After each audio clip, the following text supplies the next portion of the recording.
buenos días.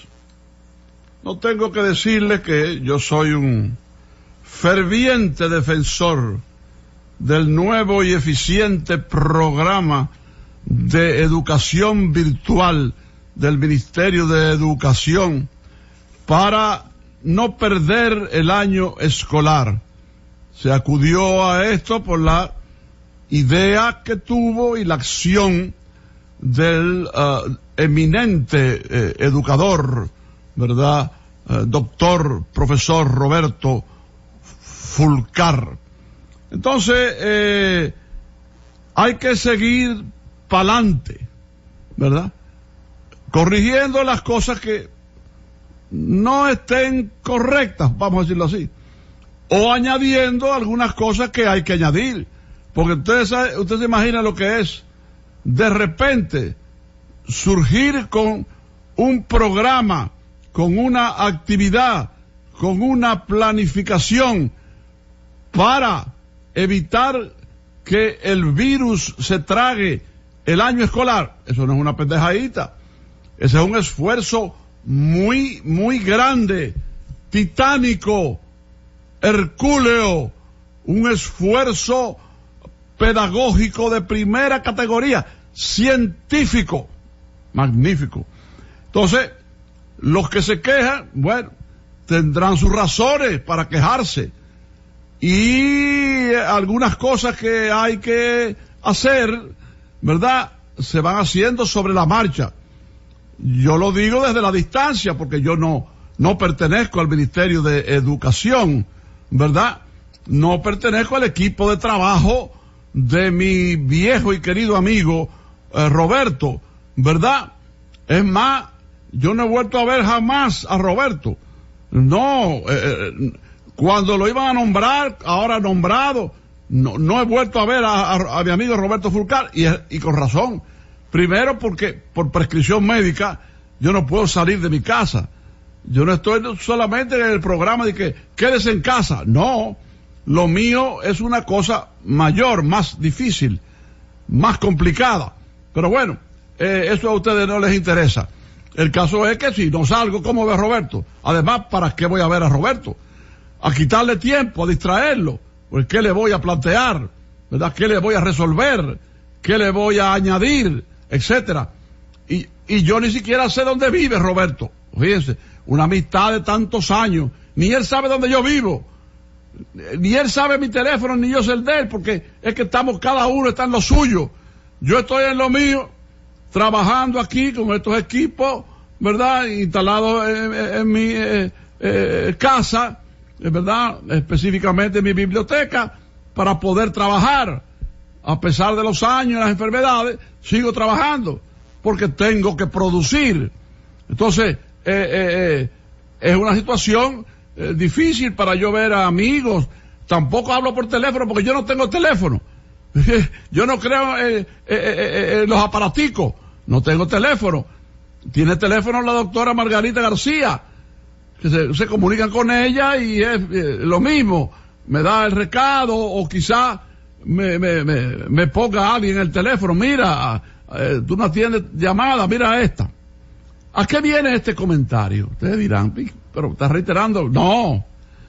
Mire, yo quiero sugerir algo: que se elimine de este programa maravilloso, de esta educación virtual, de este plan ya en ejecución para beneficio de niños, adolescentes, jóvenes, lo que ustedes quieran, ¿verdad? Esto es formidable, sobre todo con la integración cada día más de los medios de difusión audiovisuales, y además la presencia allí de un personal masculino y femenino que sabe lo que está haciendo. Yo a eso le he dado bastante seguimiento dentro de lo que puedo hacer, y he visto gente muy capacitada y con muchos deseos de ayudar, muchos deseos de servir, muchos deseos de educar, muchos deseos de llevar el conocimiento a los niños, a la juventud dominicana. Se escogió un personal de primera categoría, magnífico. Ahora bien, ¿verdad? Porque no todo es color de rosa, ¿verdad? Hay otros colores. Y también los amigos, los padrinos a la distancia, como yo, de este programa, podemos hacer ciertas observaciones. Yo estoy de acuerdo con profesores que han expresado su inconformidad, ¿verdad? Sobre todo, caramba, no recuerdo el nombre, el presidente del comité Juan Pablo Duarte del colegio de profesores de la ADP, creo, o de algún otro organismo.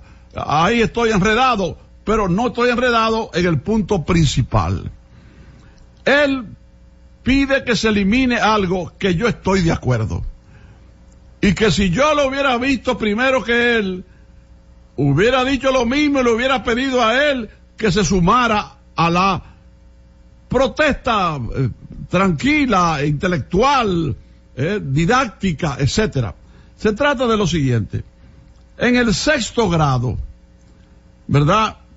Se dan varias materias, como es natural, en todos los grados. Ahora, el 6º ya va cogiendo más fuerza todavía. O sea que los que las reciben con mayor claridad, pero también las procesan mejor y toman conciencia de lo que están viendo, oyendo, analizando, etcétera. Es lo siguiente, ¿verdad? Cuando se pasa al tema de las dictaduras, ¿verdad? ¿De qué es una dictadura? En primer lugar, yo no creo que eso debió tratarse de esa manera, porque es muy delicado. Y tendría que ser demasiado grande, demasiado amplio, y el que les ponga a tener conocimientos. ¿Qué es una dictadura? Porque inclusive usted le va a explicar a los jóvenes, a los niños, a los adolescentes, que en una época el dictador era un elemento positivo, necesario, que hasta lo iban a buscar para que volviera a ejercer su dictadura, que significaba ordenamiento de las cosas, disciplina, honestidad, dirección correcta del Estado, autoridad, responsabilidad, unidad, etcétera. Así era en una época, pero yo estoy hablando de la antigua Grecia. Los griegos establecieron la democracia, los griegos. Estoy hablando también del Imperio Romano y de otros imperios, pero sobre todo los griegos, etcétera. Entonces usted tenía a Cincinato. Era un dictador, pero ¿qué era? Un dictador como Trujillo, un dictador como Pinochet, a esos niveles, un dictador como Santana el traidor, un dictador como Báez el perpetuo, etcétera, etcétera. No. Cincinato era el organizador, representaba la disciplina, representaba el ordenamiento del Estado, representaba el encauzamiento de una verdadera sociedad, representaba las cosas modernas de la época, representaba la cultura, representaba la filosofía, representaba el estudio de la problemática sociológica. Cincinato, el famoso Cincinato en el arado, porque lo que le gustaba era, no tenía recursos, producir en la tierra con un aparato para abrir hoyos y sembrar. Cincinato en el arado, eso es famoso. Ahora, los que están exponiendo saben, conocen eso. Yo no estoy diciendo aquí que yo lo sé, porque soy un fenómeno. Ellos no. Es que son cosas complicadas de la cultura universal, ¿verdad? O sea que no es lo mismo. Julio César salgo de Grecia y me voy a Roma. Julio César era un dictador, pero es el hombre que unifica el imperio romano. El más grande hombre del imperio romano fue Julio César, y uno de los hombres más grandes de la antigüedad, para mí el segundo después de Alejandro. Y Julio César era un dictador, pero un dictador para estar matando gente, un dictador para estarse robando el Estado, un dictador para todas las mujeres eran de él, todos los hombres eran de él, un dictador ¿para qué? Para sembrar el caos, un dictador para el espionaje, un dictador para el asesinato, no, un dictador para poner orden. Ahora poner orden fuerte al estilo Moncáceres, al estilo Moncáceres en República Dominicana. Ayer hablé de él en el 109 aniversario de su magnicidio, su crimen horrendo de vulgar asesinato de Moncáceres, que tenía una democracia fuerte como merecen, necesitan estos pueblos, no blendenguería, sino democracia fuerte, Bueno, entonces ¿qué pasa?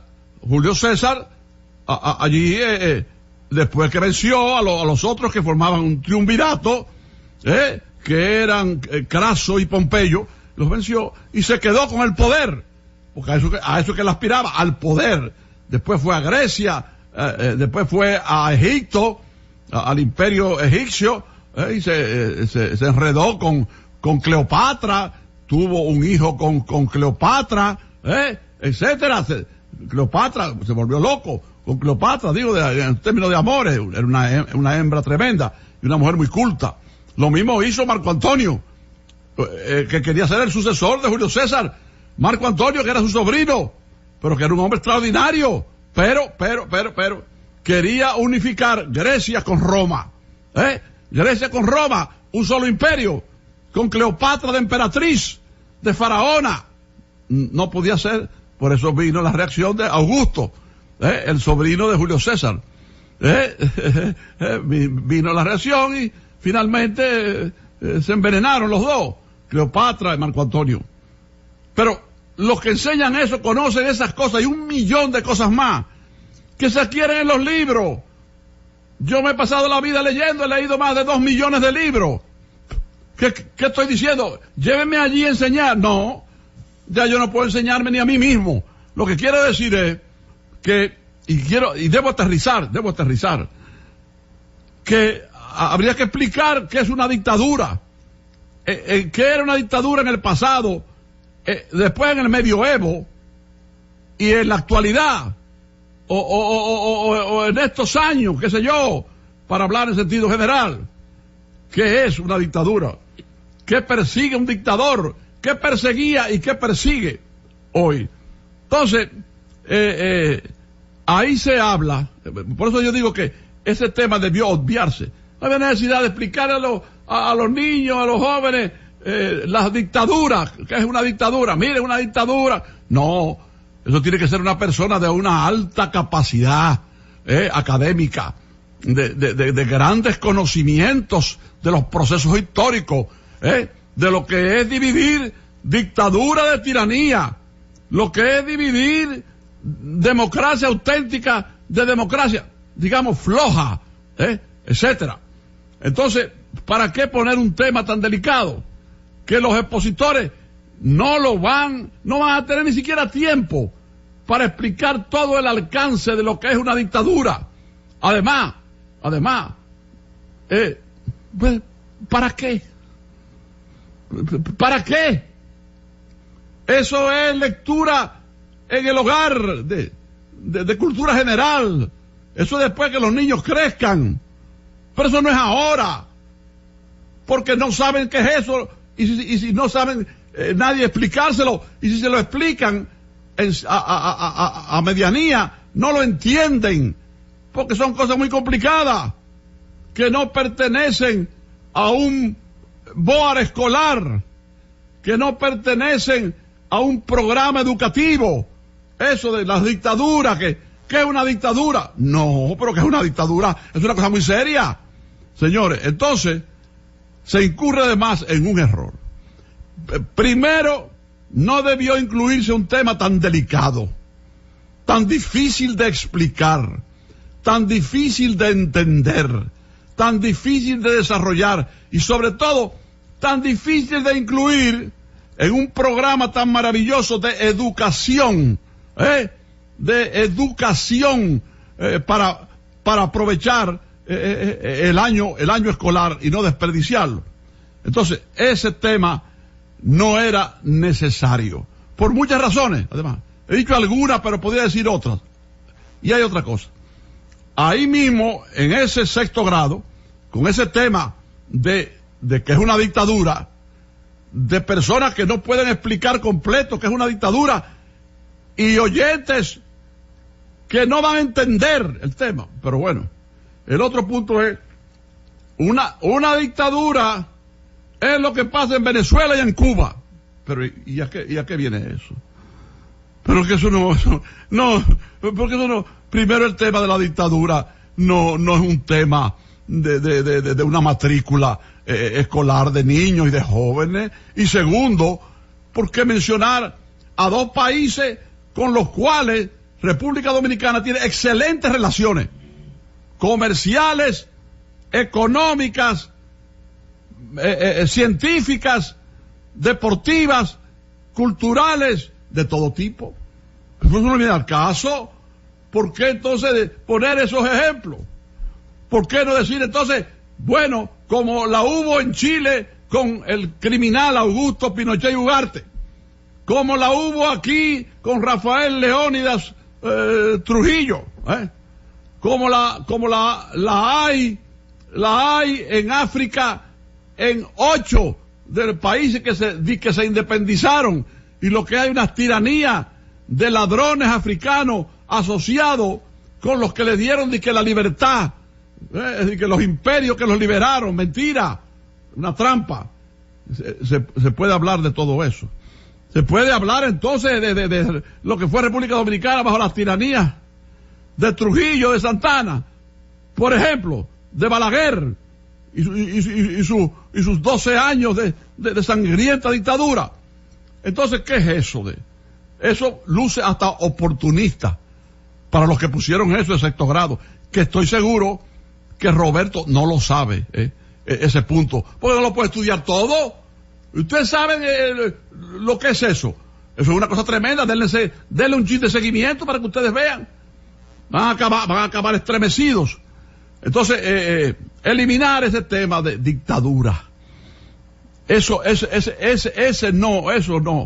no pertenece al cubículo intelectual pedagógico de este plan de rescate del año escolar. Y además, entonces, ¿por qué mencionar a dos países con los que tenemos relaciones? Además, bueno, usted cree que Maduro tiene una dictadura en Venezuela, pero ya es una cosa de discusiones, ya es una cosa diferente. La vía con Pérez Jiménez, no era con Pérez Jiménez. Bueno, y entonces, la vía con Gómez, ¿verdad? Entonces, ¿ahora qué hay? Una permanencia en el poder exagerada de Maduro, sí, es verdad. Debe aflojar más, eso. Pero es una dictadura. Ahí están los partidos políticos. Ahí está el Congreso, que tiene mayor influencia en ellos. Bueno, una semidictadura será, o un gobierno que ejerce mucha fuerza de voluntad en los mecanismos del Estado, por ejemplo. Pero tirar que modelo de dictadura Venezuela, no. El tema no viene al caso, ni mucho menos viene el citar a ese país. En Cuba hay una dictadura, sí, hay una dictadura en Cuba, pero ustedes se imaginan lo que hay que analizar. Ya más de 60 años de esa dictadura, desde enero de 1960 a la fecha, las condiciones que hay que hablar, el aislamiento a que ha sido sometido ese país, la represión económica, social, de todo género contra ese país, el aislamiento de ese país, las invasiones de ese país, los intentos de magnicidio en ese país. No estoy diciendo esto para justificar la dictadura, sino que son cosas muy complicadas, muy difíciles de analizar. De manera que termino esto diciendo lo siguiente. Primero, coger en sexto grado y poner a a explicar qué es una dictadura y a decir que los dos ejemplos son Venezuela y Cuba, que además también luce oportunista, porque